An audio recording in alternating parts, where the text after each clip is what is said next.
I'm Jon Neill, and I'm a pumpkin carver, or at least you know me as a pumpkin carver. I work in the film industry and the toy industry and the television industry, a lot of industries. As an artist, I jump around so that it keeps me entertained. So today I'm going to show you how to carve a pumpkin the way I do. It's kind of like pumpkin shaving. Okay, so I've got a handful of tools, and it's going to be really cool. So the first tool I'm going to show you is this one. It's a bigger loop.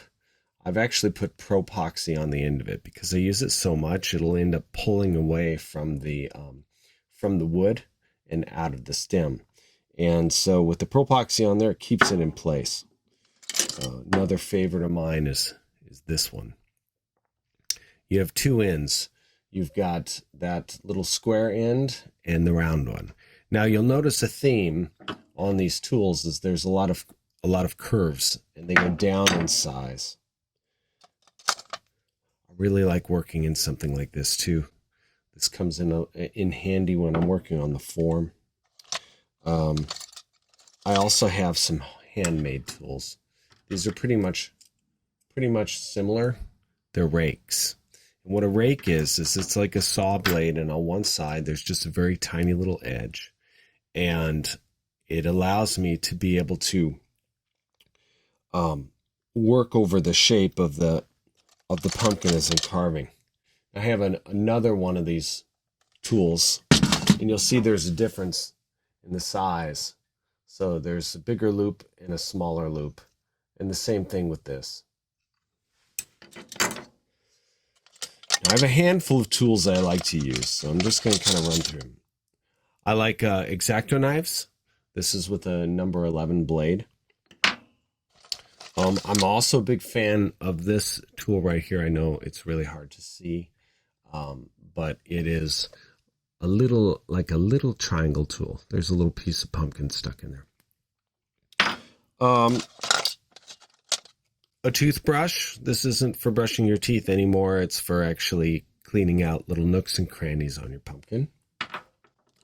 And then I like Scotch-Brites. So I cut up little pads of Scotch-Brites so that I can use them on the surface after I've done a bit of my carving. Then also, if you don't have toothbrush, you can go out and get these inexpensive chip brushes and then cut half of them off so that they're nice and bristly. Now I've got a couple. I have a couple of different ones. Here's just the regular one, and then I can go in and clean it like this. And then I also have a vegetable peeler that's extra wide. Okay, this is, I think, 3.5 inches. So this really helps. All right, let's see what other goodies. An apple core is good to have. Just in case. You can also have a sweet potato. You never know when you're going to need this. And I think that we're ready to begin. Now, I was trying to think, what would be a good thing for me to carve today that might be something that you guys will remember? So I know that there's a lot of fans out there, The Walking Dead, who like ghouls and zombies. And then also like clowns. So I thought, well, why not do maybe a zombie clown? So I think that's what we're going to work on today. So if there's little kids, it might be a little scary for them. And I'm sure that I'll have another carving video that'll be a little more up their alley. Okay, so the first thing we're going to do is peel the pumpkin. Now, there's two ways that I know of doing it. You can either use this tool, which is great. You can just sit here and peel the pumpkin like this.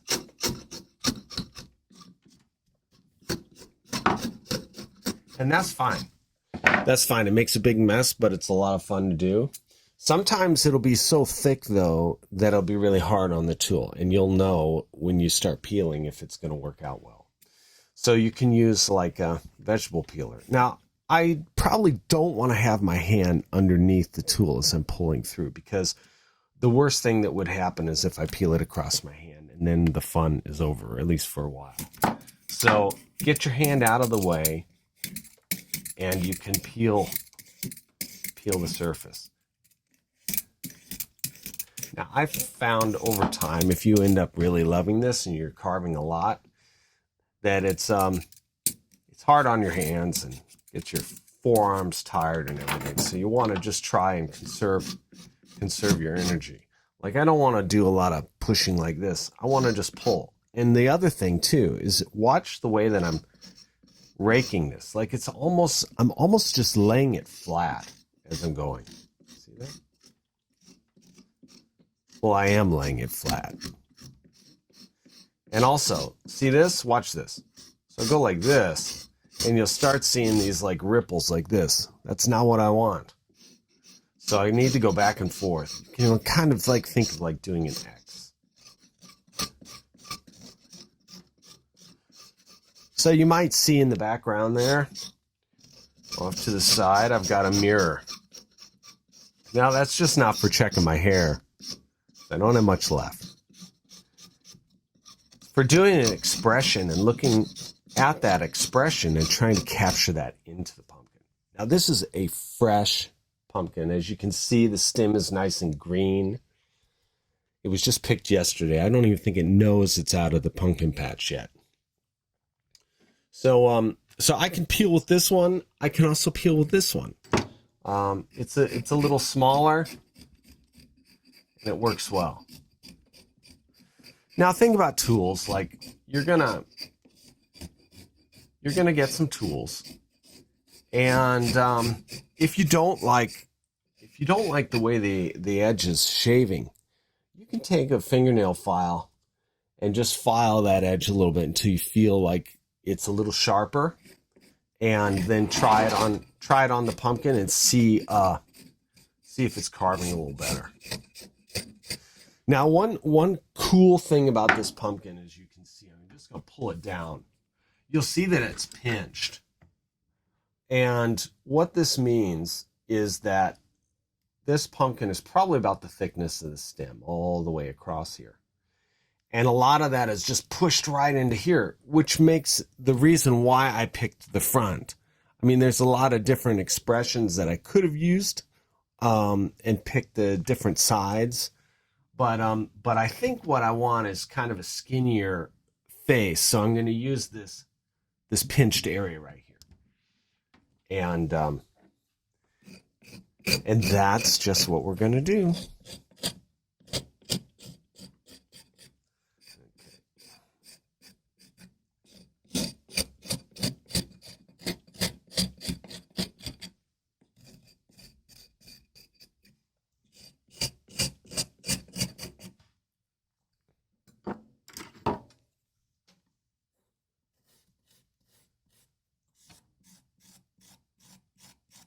Okay, so it takes a little while to get into this. So I'm going to just use this, and we're just going to get kind of quick about it to get off as much as I can to get started. I look at these pumpkins, and it's like trying to figure out, okay, well, how am I going to do this face? Now, this isn't something that you can do and walk away from in like an hour. I mean, this takes some time. This is like an all day gig, which is perfect if you're actually getting rain or rainy day kind of thing, or you just want to stay up all night long and carve. Then you can set aside the time to be able to do this, and you can plan to make sure that you have references, you know, and what I mean by references is that you can take pictures off of the internet, or take pictures of yourself, or make sure that you've got a mirror so that you can understand the shapes and forms that you need to carve. Now, when I'm doing this, I'm just getting the skin off the surface. And this is such a great surface to work on. Now, you probably see that giant pumpkin in the background. That's actually a pumpkin that's left over from last year. And while I am going to carve a pumpkin out of it, they're not always the best, because the older the pumpkin you get, or a short stem pumpkin that's been sitting in the sun in a pumpkin patch for a long time, could already be quite dry. And you'll know that when you pick it up. If you buy it and you pick it up and you're like, oh man, this pumpkin's light. Well, it's probably not going to be the best pumpkin to carve. Like, you want pumpkins that are heavy for their size, which you probably heard me say before. And then you'll know that the thickness of the inside is usually around the thickness of that stem. So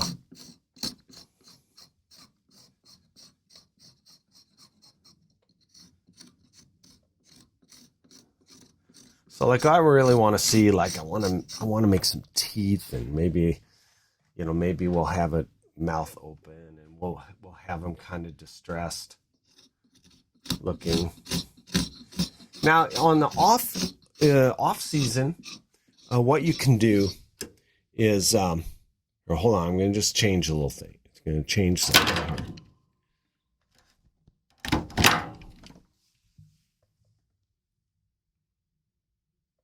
There.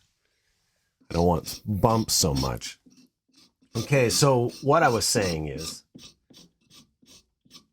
when it's not Halloween and you cannot get pumpkins, you can carve butternut squash, you can carve potatoes, you can carve, well, to some extent, you can carve apples, or you can carve clay, for all that, matters. Okay. There's things that I like about pumpkins when I carve pumpkins. I like making sure that it still looks like a pumpkin. You can still see it, because you can take it so far and all of a sudden you can't tell what material it is. And for me and my pumpkin journey, I'm not sure if I'm so happy about that. Like, I want to try and keep some kind of tie in there. Or then people are like, well, what material is that? Or, oh gosh, that could be so much better in clay. Part of the coolness of pumpkins is that they do disappear. But I also try and capture them with photos and movies. And if I can mold it and make a casting of it, hey, great, you can do that too. A lot of people have a lot of memories about the pumpkins they've carved over the years with their families. You might already be thinking of things like that. I've found that when I carve at big events, there's a lot of families that want to tell me their stories and their experiences with pumpkin carving, and you might feel the same way.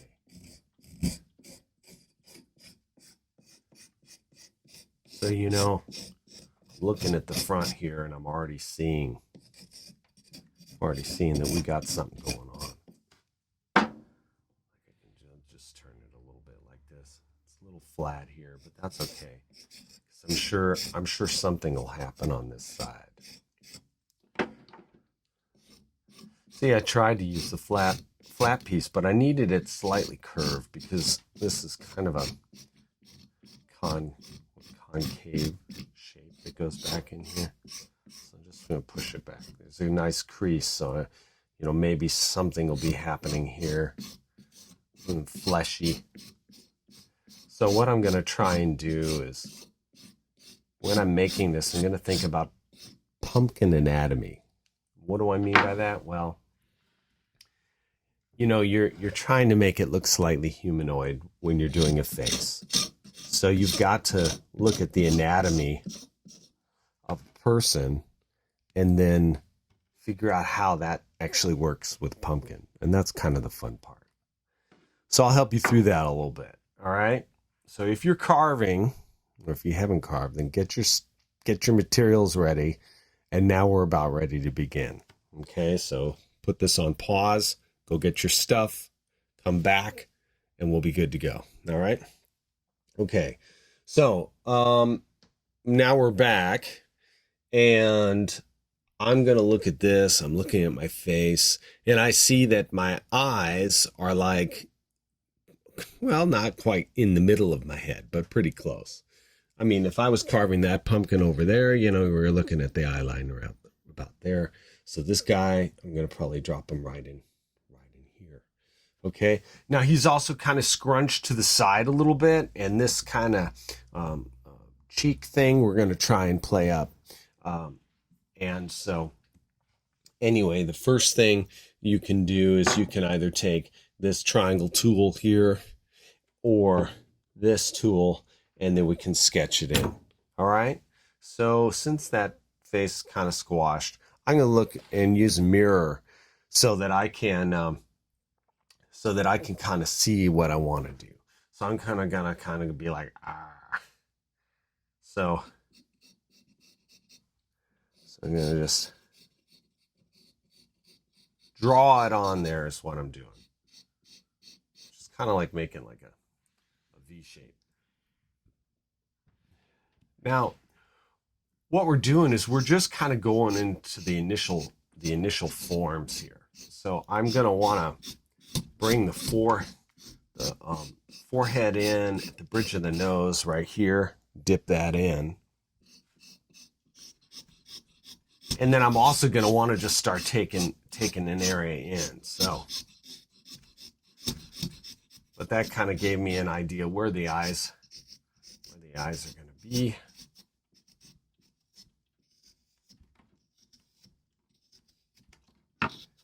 And I can use this little curved point right here and go in right at the tear ducts.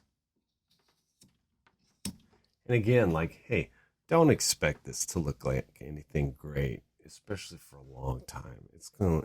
You're gonna look at it and be like, man, that is just not that good. Well, you've just started, okay?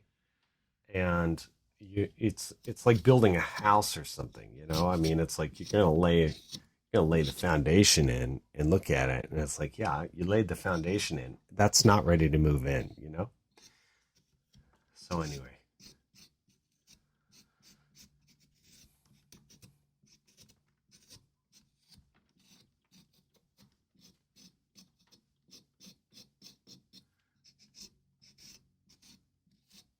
So I'm going to check. Here's another stressful thing that you need to know is that when you're carving in the middle, like the tear duct area is one of the deepest areas. And you're going to need to push on that to find out if indeed the thickness is thick right there, because you're going to want to get it just start to get it spongy, but you don't want it stringy.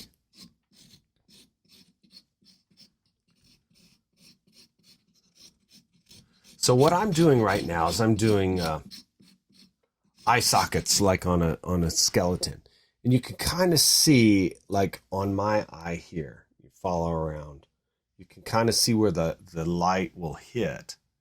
And so that's what I need to do, and I need to push it in just a little bit because we want the light to catch that. We're basically sculpting out forms, and that's going to give us our scary face. All right.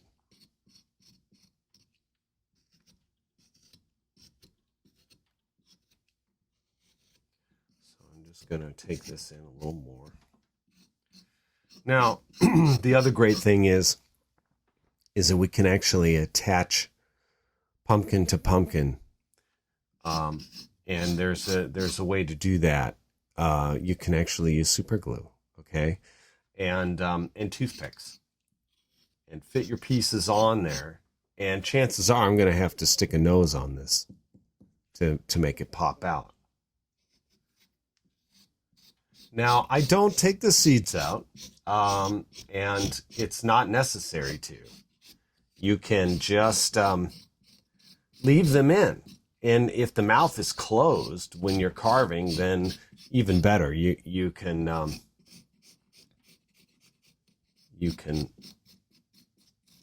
just let the pumpkin dry over time, or you can put it in a tank of vinegar and water and leave it there for months. You can make a mold of it, silicone and fiberglass shell or epoxy shell. There's a lot of things that you can do. Okay, now another thing.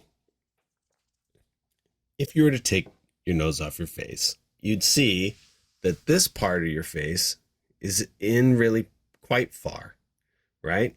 So it's kind of like almost a shelf, an angular shelf that goes all the way across. And then that nose kind of fits on there. So I've got to keep that in mind, that I'm going to have to take down some area right here so that I can pull out the whole muzzle part of it and make that like it's sticking out quite a bit. So I'm still looking at this and I'm like, okay, well, let's just keep going. I mean, there's a lot to do yet. And, you know, as you're carving, you'll be like, okay, you know, what is it? Where am I going with this? And I can kind of see it, but it's still in its early stages yet. So it's almost like an X when you look at it. Now, my rake is really, I love my rake tools because you can get in there and they smooth things out and they make things look pretty. The only problem is that it takes 10,000 years if I'm going to try and carve something and I'm using this little rake. So I got to kind of save it till last, even though I just want to get in there and do it. I still have to block it all out with this tool. So the mouth is going to be in here somewhere. So I'm just going to knock this back a little more.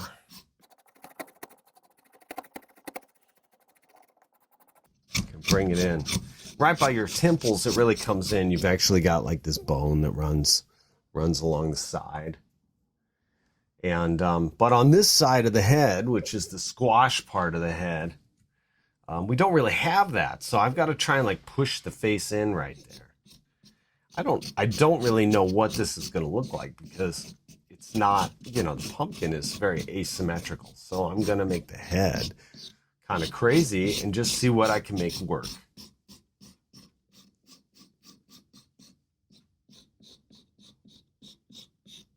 Maybe I'll even bring it over a little further. Just so that I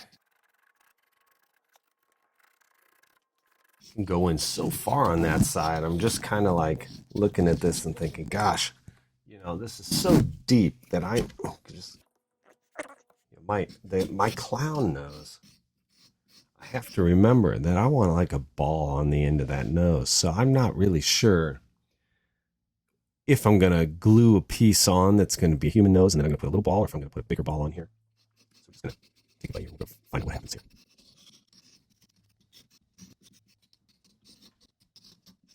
So you see, I'm still working with this tool. I mean, there's a lot that I need to do. Just trying to get it all twisted. Working away. So I'm going to keep pulling this in. Switch arms. I don't know how many of you might be ambidextrous, but I've found that it kind of helps when you're doing carving.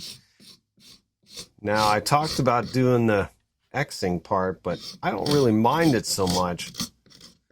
I'm doing it like this so that it gives me these ridges for the side. That's okay, because that's where the wrinkles would happen. Not necessary that I need to keep them though, but you see how I did that. So how long does it take me to do a carved pumpkin? Well, long time. If I'm doing like a really detailed face, it can take me anywhere from 5 hours to 18 hours. Even longer than that. Okay. This is still really firm. Like I can really go in deeper. Now, the funny thing is, so I'm doing this motion sideways with this tool, but this shape and this shape are very similar. You can see. So I could get in here with this and work these shapes out, and even this. And these are, this is one of my favorite tools. I can really do a lot. Now, it can get ugly for a time while I'm working on it, and that's just fine. So we're carving along. I'm still looking at this face. I feel like he's kind of going, "Arr," looking at it because it's crushed in here. And that's the face I'm seeing. So I kind of have to go with that. But I think I want to bring his eyebrows up kind of like a Jack Nicholson kind of thing here. And then I'll bring his temples in a little bit. I think that'll play well. Gonna have to do something for his hair. Trying to get the overall idea. It's kind of this freestyling. I mean, you can do a drawing based on something or see a picture, and then you take a picture of this and you can get all crazy and do a digital image of what you think you'll end up, or you can just go for it.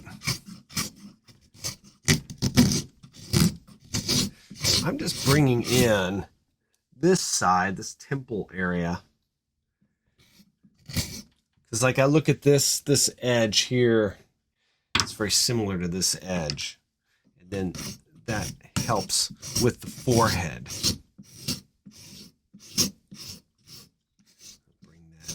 Thin, but not thin. See, it's still thick. Like I'm pushing like this. It's not going anywhere, which is great. When you carve something like butternut squash, for example, you've got quite a bit of room to go in deep, but you're limited here. This is you're limited by the thickness, so you kind of have to use your ability to figure that all out. Okay, so like I'm still bringing it in. Shaving different directions here. This helps just get it flat. I'm taking it down as I'm doing it. I'm not just doing this pattern for fun. Now, if you're carving and it's dry, and the way that you can tell if it's dry is if it's kind of like spaghetti squash, it's stringy or mealy and just crumbly, then this isn't the tool for you. Well, your pumpkin is too old, firstly, so you're gonna not have a very good carve. This is shaving, feels kind of like an apple, which is great. I think I'm gonna make it a little cartoony. It just feels like it lends itself a little more on the monstrous side. So it's not just going to be a face and a pumpkin. I like to incorporate the two together. So it's like a pumpkin thing, not just I carved the face of an actor in a pumpkin. I want that to be a combination of the two, if I can. If it's for me, that's what I like to do. If it's for someone else, well, they gotta do what they want. If you're so lucky that you can go out into the pumpkin patch, and browse pumpkins and look at them and see if they speak to you. I mean, I don't mean like, hey pal, hey, carve me, but in a way, yes. You look at the shapes and look at the stem. If it's got attitude, that's is all part of the carving journey. You find a pumpkin that you really like. Don't go halfway on it. Make it great. You'd be surprised at what you can accomplish. Remember when I first started carving pumpkins seriously, I mean, I was like, well, gosh, am I going to get laughed at? So I was a professional in the movie industry, carving, sculpting creatures and illustrating concept designs for props and other things in film. And I thought, gosh, these guys are gonna think this is silly, but it ended up being one of the most fun things that I've done, that I enjoy. Look forward to Halloween every year. Now you'll see, you might notice that I've got a directional light above me. And that's great because that really helps add moodiness. And it also helps me be able to define the forms of my sculpture. So like when I say forms, what am I talking about? And it's the basic original shapes of what you have going on. It's the original shapes. Like you can think of simple curves, simple circles. And as you start making these forms, then you start being able to see the object. I think of the forms over the actual object. When you sculpt an eye, you're not thinking, oh, I want to make an eye. That's the end result of what you want to make. So, okay, let's talk a little bit about facial anatomy, okay? So you've got your cheekbones that are up in here. And then you've got all these connectors that run from there down to the muscles that connect to your mouth. So that when you smile like this, it's like curtains being brought back in a movie theater or curtains on a window. So like when I smile, you can see that a main part attaches way in here, and then it pulls all this part back, and it's all connected to underneath the bone on that skeleton, right? So you get this.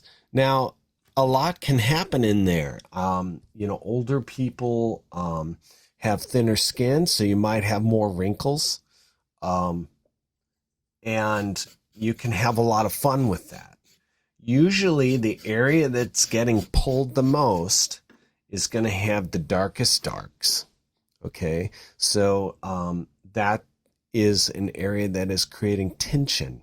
All right, and we'll get to that. You'll see. You'll understand what I'm talking about. Okay, so I'm getting a face here. Okay, let me get my light back the way I want it here. So now I'm going to kind of think of a skeleton.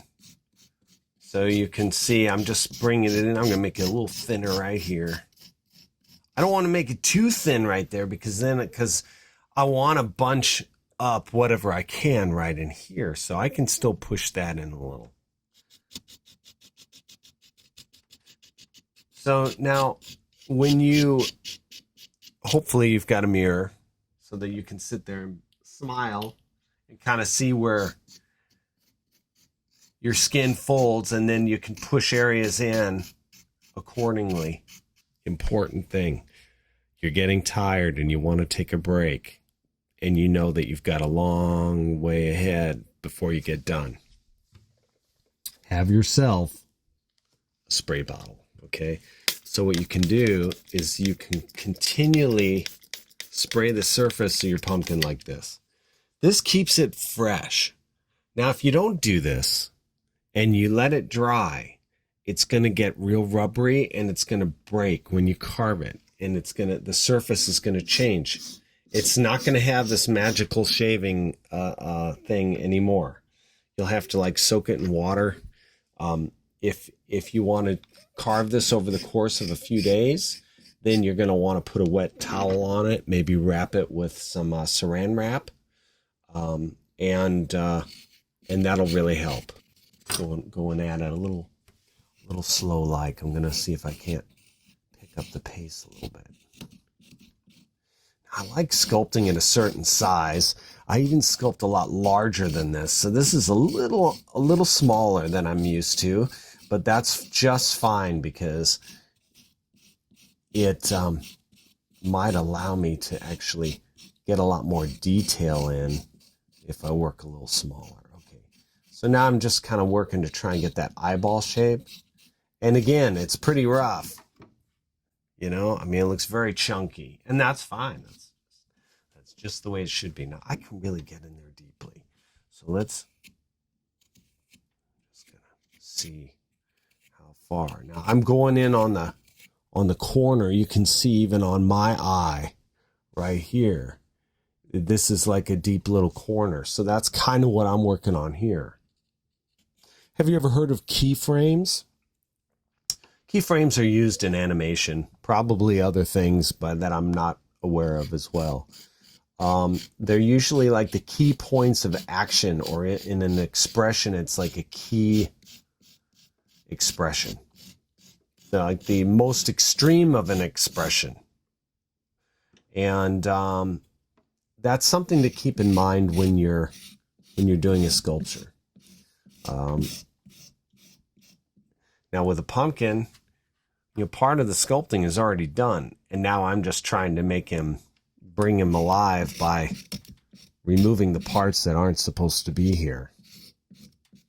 I look at this and I see a fat roll here and this bizarre face, kind of like an egghead kind of guy. It's funny because I start out with one idea in my mind, and then as I start working, I'm like, well, the pumpkin is saying, the pumpkin shape is dictating where I'm going with this to some degree. Is that when you're first sculpting and you're defining the planes of the face, you've got a lot of angles happening. So I'm planing in on the sides right here. This also is going to show where the musculature goes on the face.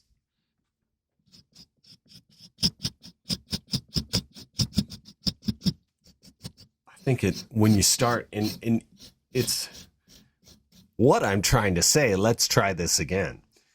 When you start carving away at the face, and you're doing these simple forms, you can see it start coming alive. And I mean, I haven't done any details. There's no reason for details. I mean, you can have a great carving and it's just rough forms. And that's a great thing for you to know, because you can get really frustrated if all of a sudden you're like, okay, I'm ready to go. Where's my tiniest tool? And then you go in and you're trying to put details in, and then you're all frustrated. That's not how it goes. And besides, this tool, you can break really easy. So this is kind of like the sprinkles to a cupcake. You just use it last and sparingly, marginally sparingly. You'll see what I mean. Okay. And now back to the show. When I look at that nose, I'm like, gosh, what is that going to be? Is that going to be should it be an orange? Is that too big? Or should it be something smaller than that? The possibilities are endless. We will see. So now I'm using this flat one, and I'm taking material away. Just taking it away. These are meant to be seen usually from the front on.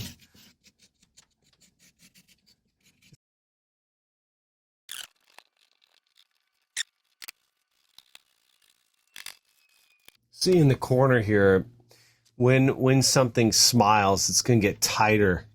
So I know that the corner of the mouth has got to be somewhere back in this area, probably a little higher, probably right in here. And I want it tucked in tight, because when it's like that, then everything is going to bunch back in. It's going to want to come into this tight little area, because the muscle underneath is pulled really tight and it's just bunched everything back. So hopefully I'll be able to create that illusion. Now, when things start pulling, it's not going to be loose in the front. It's going to start getting taut, because it's getting pulled from one point where it attaches, and then you've got all this flexible stuff.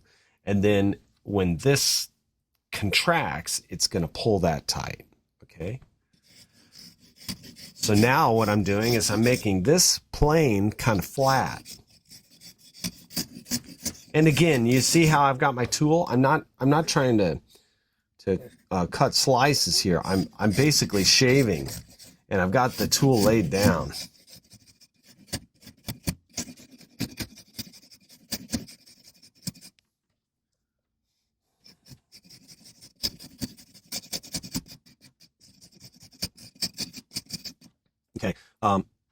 Yeah, it's funny. I mean, like I'm seeing this face.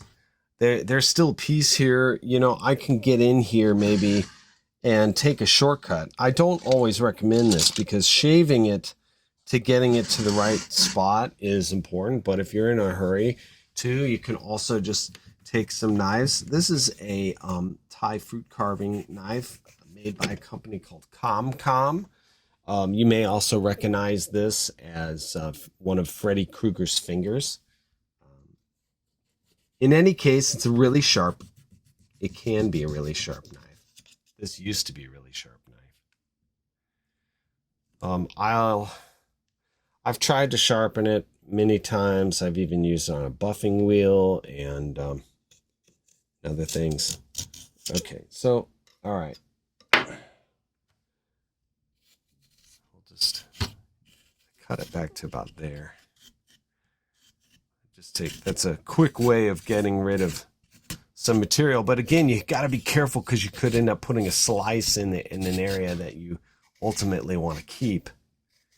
And I like the idea of maybe having a fat roll here and then tucking some of this behind. And I can see the face is starting to form. Turn it, take a look.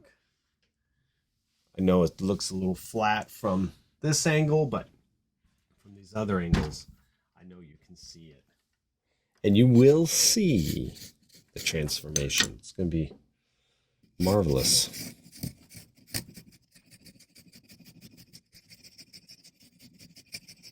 So again, we're trying to use what nature has given us as far as a shape for this pumpkin, since it's all kind of squished. And then we go with it and put a face in it. Bring it out. Okay, what can I tell you about myself? I grew up in a family of artists. Two older brothers. They were a lot older than me. My oldest brother went out to Los Angeles when I was a real little kid. And he went on the set of Land of the Lost. And then took some photos and brought back these 8x10 black and white photos of like the little model dinosaurs and stuff. I thought it was the coolest. And he was always shooting animated films and things. It was very inspiring. And we would draw and make little games and little players, Lord of the Rings players, and play with army men and stuff. Did a lot of that as a kid. I always knew I was going to be an artist. My dad worked at an advertising agency in Chicago called Foot Cone and Belding. And he did a lot of the major campaigns back in the 60s and 70s. And then in the late 70s, he moved and worked at Hallmark Cards, Kansas City.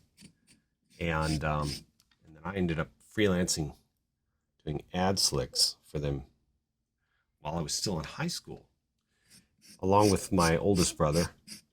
And my middle brother was an art director, and he was in Chicago at the time. And then he came out and worked in Kansas City as well, but stayed just doing art direction. And I went to the University of Kansas, and I also went to the Kansas City Art Institute. I took some classes later on at the Art Center, some night classes, some drawing classes. But really, I got my degree as an illustrator at the University of Kansas. But I just, and I thought I'd end up working at Hallmark. I thought that's what was going to happen, but it didn't. I did do freelance work. Not only did I do the ad slicks, but I ended up designing and sculpting just a handful. Well, no, I shouldn't even say a handful. Well, I did design a handful of pieces for Hallmark for ornaments. And then I sculpted one of them. It was a Groovy Santa. I think it came out in 1994. So if you have that one and he's got shades and he's got a peace symbol, that's mine. I think they don't have it listed as mine, but it's mine. All right, let's see. Just gonna push this in here. Squish it.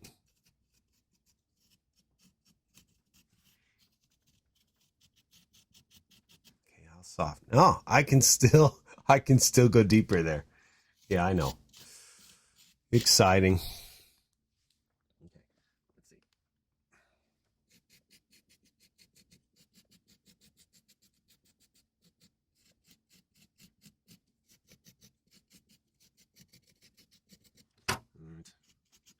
See where we are here. You can kind of get an idea that seeing it from that little bit. I'll look at my other camera. How does that look? Okay, that looks good. You can see what's happening. Yeah, I think when I look at this and I'm watching it appear, I think the eyes just have to be tiny, which is fine. You know, it gives this artist a little bit of a challenge. Just try something new. And when I'm carving the eye, like the shape of the eye needs to be in a little further at the bottom than the top. Like you'll look at your family members and friends, and when they close their eye, this top piece sticks out a lot more than the bottom. And it's also pretty much like when you look at someone and you look at their eyes, and you'll see that the way the iris rests underneath the eyelid, that it's like it's a little higher up where your lid is and everything, so that if the underneath goes in a little deeper, the shadowing makes a little bit more sense. At least that's the way I see it. So now I'm going to use this rounded tool because I don't want to make that line underneath too harsh, because I don't know what I'm going to do. Am I going to keep the eyes closed, or am I going to open them up, or what? And you may decide that maybe you don't even want to carve the eyes, and maybe you want to use potatoes to put in as for the eyes. You know, there's some options here. So I'm just going to pull that eye in a little deeper. You know, it's funny, like one thing that's, you don't have pumpkins all year, so you can carve other things if you actually have the time to, or you've got to wait. And you know, I start contacting my farmer connection at Great Pacific Pumpkins, and you know, I always hope that he'll have pumpkins early, but it's always like, September, but I've gotten them as early as mid-August, or I'm lucky enough to have them last all year round, where I'll have like a dozen or so in the garage, and hoping that maybe I'll find the time to carve, and maybe I do. Okay. And also, if you're a woodworker, this doesn't really carve like wood grain. It's kind of like crazy grain. Almost like carving around knots where the grain will switch directions and stuff, and you'll be able to tell. Like you'll be shaving away and be like, "Oh gosh, you know, what if I'm hitting a funny area and I got to work around it." You see that? You see how that little spot just kind of popped out of there? Like for some reason it's wanting to grab in that area. I don't know why. So. Oh my gosh. I'm already just liking how this is looking. Almost like, well, I'm liking how it's looking. Show you a little bit this way. We'll turn it back this way. He's got, you know, the pumpkin is doing its own natural thing.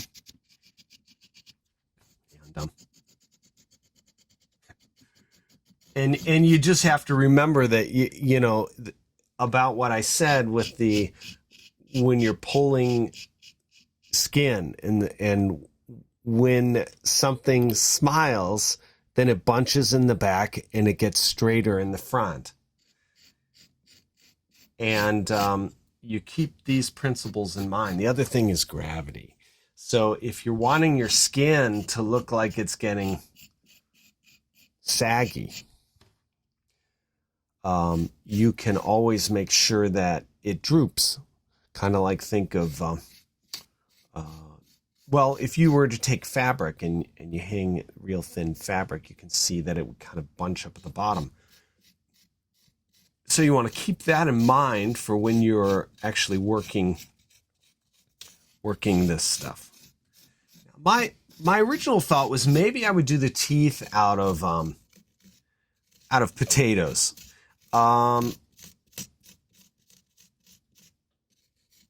I still kind of like that idea, but we'll see. We'll see. I mean, it kind of depends on where I am with this. And I think too, like if you're, carving along, you'll find that the pumpkin will have other ideas as you're working with it. At least that's how I feel, which is a great exercise because, creatively speaking, it makes you have to make decisions on the fly that are going to be aesthetically pleasing.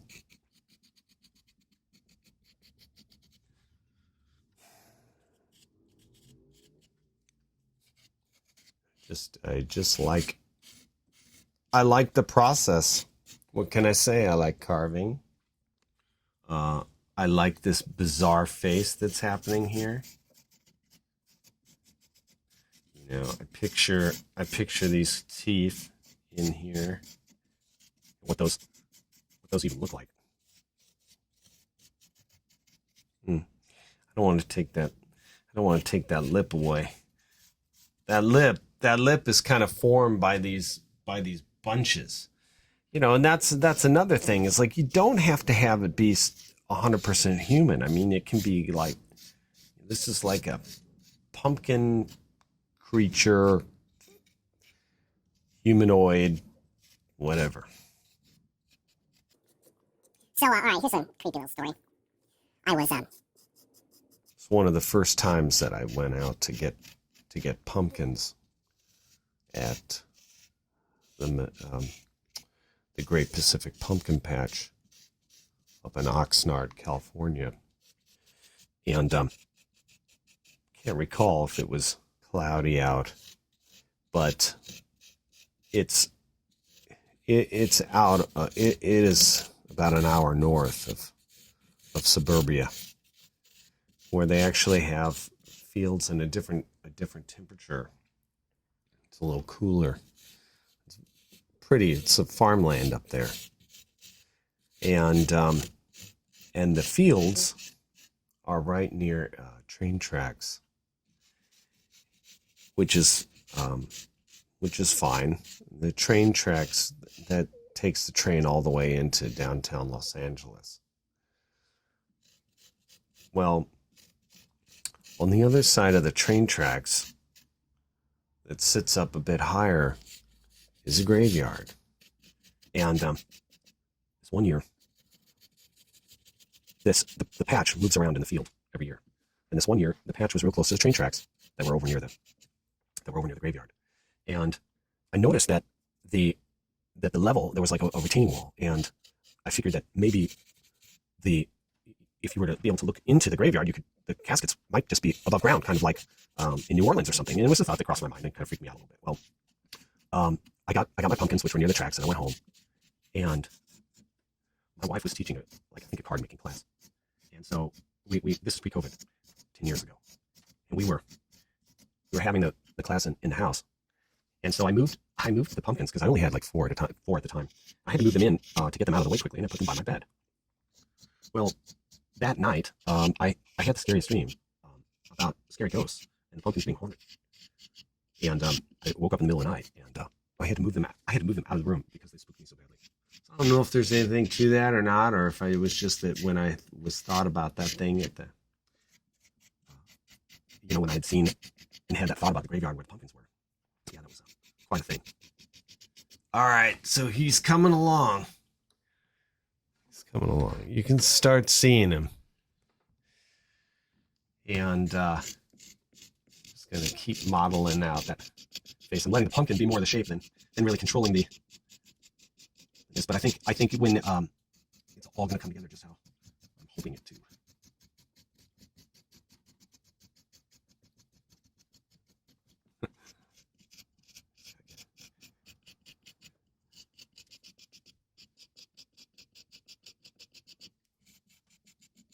And this, going to have to work that out too.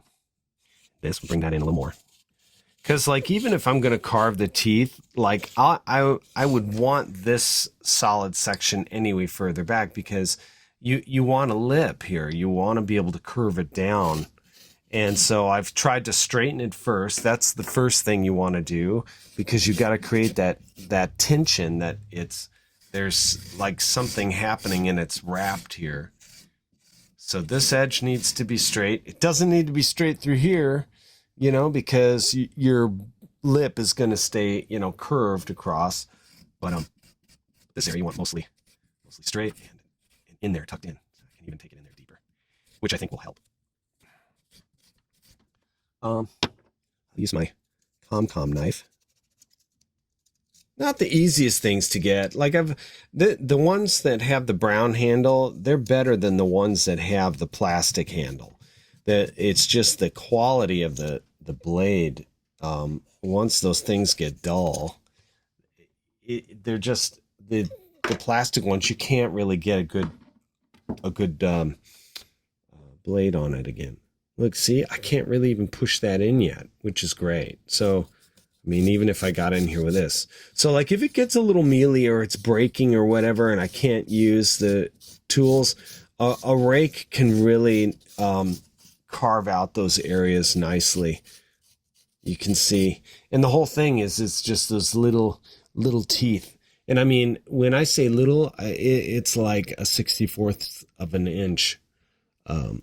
If I can just show you those little teeth. There we go. Okay. Okay, so look, this, I don't know if you can tell, but this looks a little dry. That's not what I want. So I got to go in, give a little water. He likes to stay hydrated. We want to make sure that he doesn't know that the skin is missing. Okay. So let's get in here. See, I like the idea that this is like a fat lip, because then if that's all painted and stuff, then, you know, we can have some fun there. And also, like, just because I pulled this back and this is flat, it also gives me the opportunity where I can do wrinkles here as well. But I had to establish it that it was flat first. My hammy smile like that. And then I can just see that it just... I look at myself and then I'm like, okay, well, we're going to need one of these big wrinkles that's going to roll around here. And you just watch and you look at the wrinkles and see how they kind of tuck into each other. And then you just try and apply it on here and then you're going to be golden. A lot of people really love to carve this way. Just they find it therapeutic, and you can do a lot of real cool things with it. I mean, if you're going to have a party, you can make like a punch bowl, or the other thing is you can paint on these. You can use either food colorings, but you have to remember that it will bleed over time, because it's wet and it will soak in and expand and do all these other things. So while you're working, you can use acrylics, thicker acrylics that can dry. You can use like a hair dryer on it to try and get it to seal quicker. If you're wanting to paint, if you're not wanting to paint, you can preserve the pumpkin many different ways. You can try coating it with just spraying several layers of Krylon Crystal Clear. You just one layer at a time and let it dry. I mean, it might even be something where you want to take it out in the sunshine. Don't spray in your house. Or I'm just going to lecture you real quick about that. It's not good for your lungs to breathe. Things like Crystal Clear or spray varnish or any of that. Do it out and enclose, not in an enclosure that you're going to end up breathing that stuff. And if you're in an apartment or something, then you can also set up like a fan and make yourself a little box, and that can spray into like a filter or something, so that you don't get yourself sick, hurt your lungs. So you don't need to do that.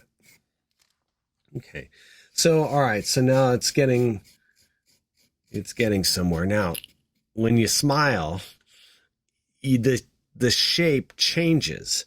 So it'll be tighter on this side, the curve, and there'll be a little less up here, but it should be the tightest and the tightest. Does that make sense? Because the string is going, you're just following this line that the muscles are pulling all the way up back there. So I got to bring that in a lot more. And that's okay. So let's say a big mistake happens while you're carving. What do? Well, you can carefully cut the section out, take a piece off of the back, and then try and fit it in there and super glue it. Just remember that you can't really carve super glue, so if you do tack it, you're going to want to be very strategic about where the super glue goes. All right, I'm going to push here. Now, see, I can still go a lot deeper right there. So instead of wasting time, let's just really get in here. That feels like I've gone. No, I can still go further. I bet I've got maybe a half an inch more that I could go right here, but I don't know if I really want to go in that far, but let's see. Okay, so I made this plane pretty flat. Coming out to that lip. Just kind of tuck that.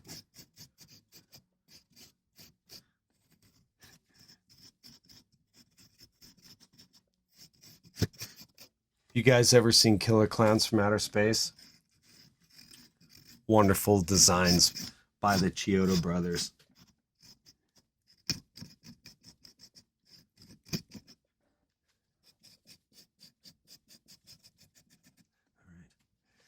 Yeah, see, that's interesting. Like, I can take this and tip it in even further and then have teeth that come down over the top of this, which would be kind of fun.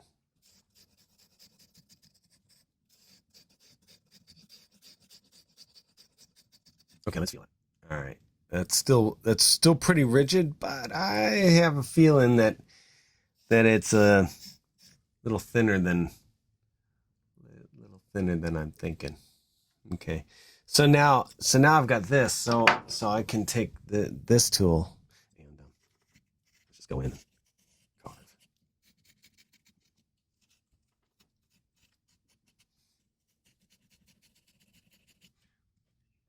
So yes, I did work in the movie industry, and it's I guess I shouldn't say did. I work in the television industry right now, and I have a lot of fun. I started, the first movie I worked on was called Interview with a Vampire. I worked on at Stan Winston Studios. I got to do some fun things. I learned mold making. We molded some of the actors' bodies and made castings and made them very realistic. And then I got to make some little miniatures of little, like 1/6 scale little vampire bodies. And I got to work on the Island of Dr. Moreau, if you ever saw that. That was a lot of fun. I made a 3-eyed octopus. I don't believe it even made it into the movie, but it might be in the making of. The thing that was so great about working at Stan Winston's is that Stan would allow you to develop your skills, and during that time, I think a lot of the best artists in Hollywood were working there. So as a young guy just starting out, I just couldn't have been happier. I worked on Lost World. I got to put a little bit of energy into the baby stegosaur. If you remember that, several people ended up sculpting on that. Then a Michael Jackson video called Ghosts. If you've never seen it, it's kind of at the beginning of digital effects. We still were doing practical effects, but that was a lot of fun. Really cool experience to be on that project. Okay. Now the one thing about when you're carving is that you want to make sure that you don't have a lot of repetitive shapes that are the same distance apart. So you just have to make sure that some of that isn't happening. Yeah, it's wanting to catch. You know, it doesn't always pull very easily through, so you just kind of really gotta work at it to see what you can do. Now, I look at this in scales of gray, like I don't have super dark darks yet, and that I'll need to cut into areas to try and capture those shadows. And it's still not time. Like I'm still working on the forms. I'm still bringing it out. Squashed in face here, a little bigger opening here. A lot of fun happening.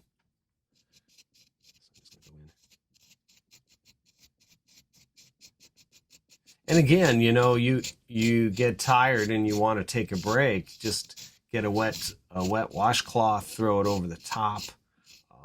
And then wrap it in some cellophane, and if you want to put it on like a cookie sheet or a pan or something because the water's going to drip all over the place, then do that and go take yourself a nice break, and then come back when you're feeling refreshed and continue at it. Don't get discouraged. It's a fun time. Another thing I like is like you'll be carving along and then you're watching it unfold, and then you recognize, you can recognize it that it's your style. You know, it fits into the things that you've made in the past, like a collection, which is cool.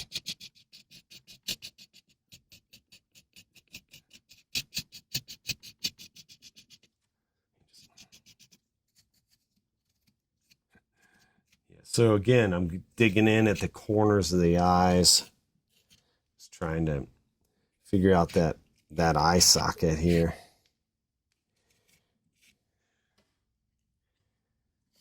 And I know, we've been at it a little while now, and it's coming along. I mean, we got a weird face happening here. Push that eye in a little more. I hope that's a smart thing to do. We'll see.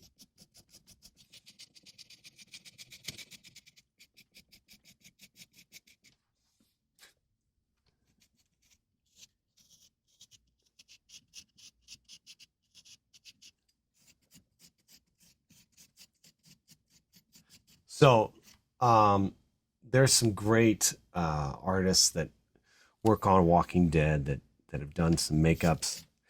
I also like illustrators. And when you think back to the old EC comics and those zombies that are in those, or even like the artist Bernie Wrightson has some wonderful zombie skeleton examples that you can see or look up. Things that you want to try and carve, or if you're wanting to carve a skull or anything like that. Those are all good practices too.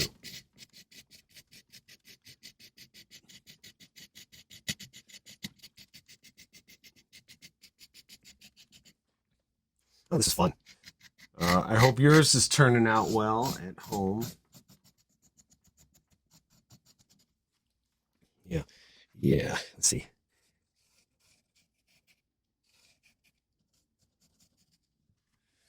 I pulled that in pretty far here.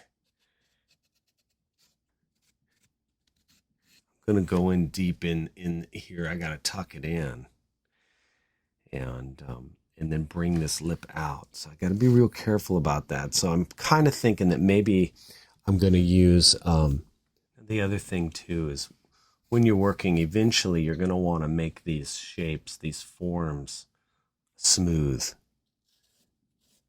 And the transition of those shadows, you want to taper.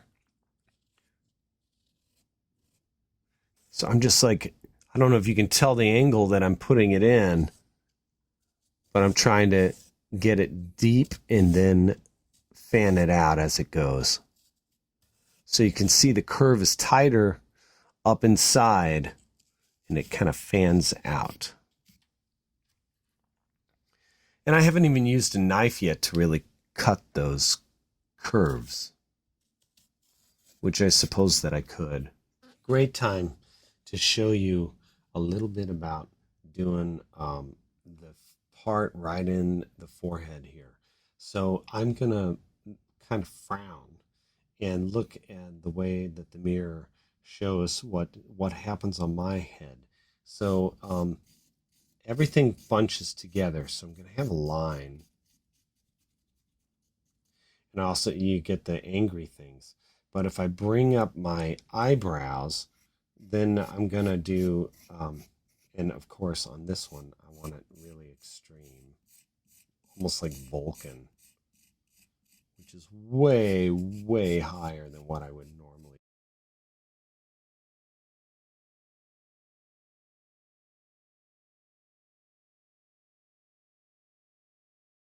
do. And then my forehead has these wrinkles. They're pretty pronounced, and so I'm going to bring those around. But I want to make sure that these shapes are already established and smooth, so that when I bring